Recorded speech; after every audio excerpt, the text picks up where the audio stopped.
Selamat pagi teman-teman. Mari kita menyediakan waktu kita untuk merenungkan firman Tuhan. Firman Tuhan yang menjadi renungan kita pada pagi ini terambil dari Daniel pasal 5. Pasal ini menceritakan tentang seorang raja yang bernama Belsyazar.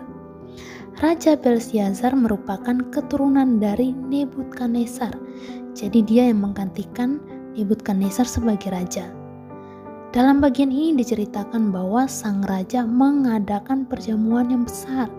Nah, Raja Belsyazar yang mengadakan perjamuan atau pesta dengan banyak orang itu memerintahkan orang untuk mengambil perkakas dari emas dan perak dari dalam bait suci di Yerusalem.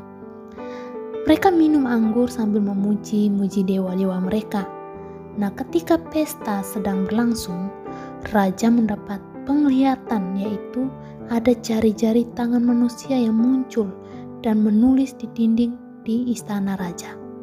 Dan hal ini membuat raja menjadi ketakutan, dan ia meminta orang-orang bijaksana untuk membaca tulisan itu.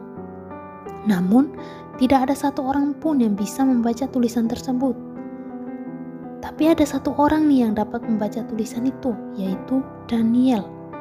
Dengan hikmat dari Allah, Daniel dapat membaca tulisan tersebut.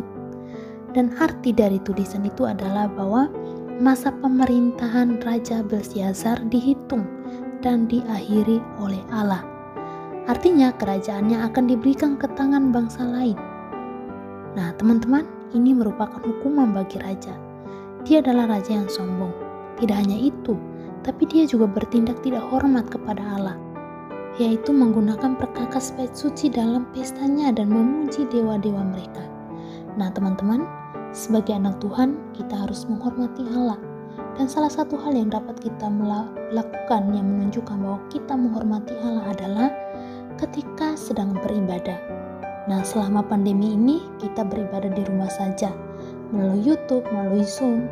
Nah itu bukan berarti karena kita di rumah saja, jadi asal-asalan ketika beribadah, tidak serius ketika beribadah, seperti ibadah YouTube sambil tiduran atau bahkan sambil main. Nah, artinya kita tidak serius dan tidak menghormati Allah. Nah, biarlah kita menjadi anak yang menghormati Allah, yaitu dengan tertib ketika ibadah, memiliki sikap yang benar ketika beribadah. Tuhan Yesus yang menolong kita untuk melakukan firman-Nya. Amin.